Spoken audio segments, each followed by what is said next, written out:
Ya, pemirsa, untuk mengetahui arah rupiah di tengah sentimen tapering, kita telah terhubung dengan Dian Ayu Justina, Head of Macro Research Bank Mandiri.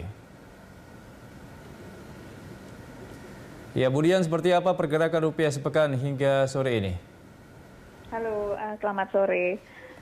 Memang kalau kita lihat sepekan ini umumnya rupiah ada fluktuasi sedikit ya. Cuma kalau kita bandingkan dengan pekan lalu, kisarannya masih relatif stabil ya.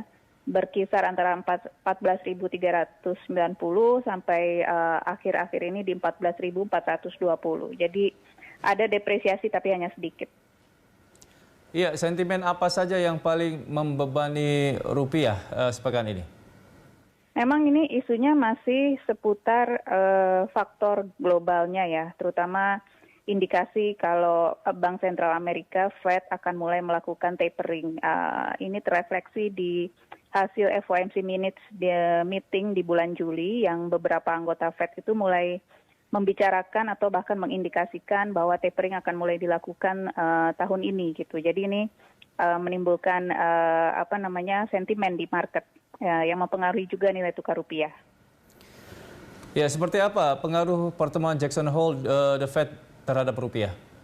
Ya, memang sekarang market fokusnya masih menuju Fed gitu ya. Jadi kita lihat karena ada rencana Fed akan melakukan pidato, Jeremy Powell akan melakukan pidato di pertemuan Jackson Hole. Jadi harapannya ada sedikit indikasi atau arah mengenai kebijakan Fed ke depan, terutama ya terkait tapering ya, indikasinya seperti misalnya perkembangan data-data makro saat ini, apakah itu sudah memberikan indikasi bahwa sudah saatnya dilakukan tapering, timingnya dan besarannya seperti apa. Nah, itu yang diharapkan market mungkin akan disampaikan oleh Jeremy Powell pada pidatonya di Jackson Hole. Ya, lalu bagaimana selera risiko pelaku pasar uang hingga pekan depan, Bu Dian? Dari sisi faktor risiko sebenarnya kita masih lihat ini masih relatif terkendali ya. Kalau beberapa variabel yang kita amati gitu ya, misalnya faktor risiko kita biasanya lihat dari CDS Indonesia dibanding Juli itu masih relatif arahnya menurun ya, jadi masih cukup favorable. Kemudian kalau kita lihat faktor-faktor lainnya, fundamentalnya, kita lihat penanganan kasus COVID di Indonesia juga semakin baik, kasusnya juga sudah mulai menurun. Faktor variabel lainnya, inflasinya masih rendah. Ini sebenarnya masih memberi arah-arah yang positif gitu ya buat market. Namun memang pada akhirnya kita akan harus tetap cautious, terutama terkait indikasi mengenai taperingnya the Fed.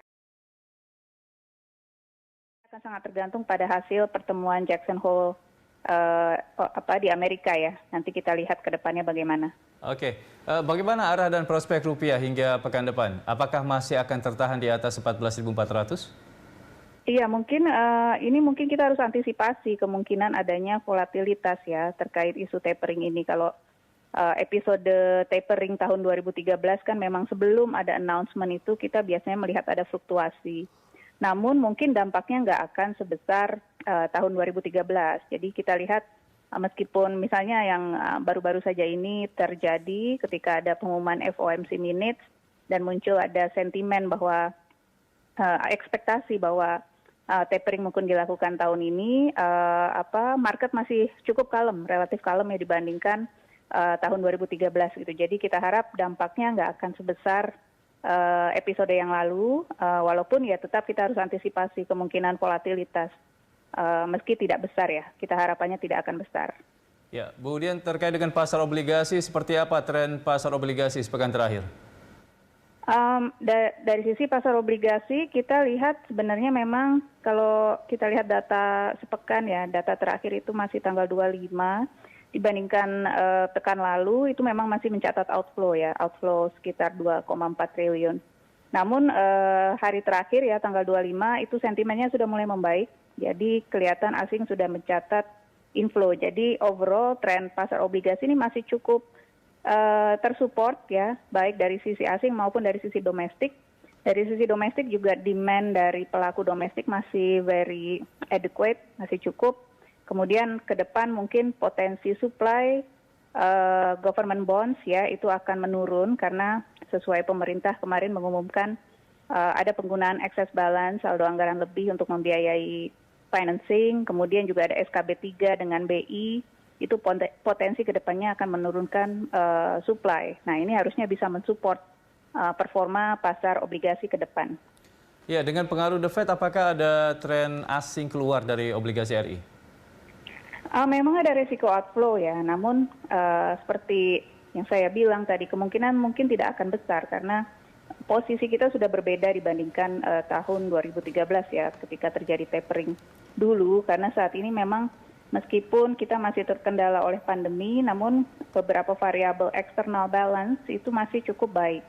Seperti misalnya cadangan devisa kita cukup tinggi, kemudian real interest rate spread atau yang mengukur daya tarik asing untuk masuk ke Indonesia itu juga masih relatif tinggi, terutama karena laju inflasi kita juga masih rendah, sehingga harusnya ada daya tarik lah di situ masuk ke aset rupiah. Jadi menurut saya sih ada resiko outflow, namun kemungkinan tidak akan besar.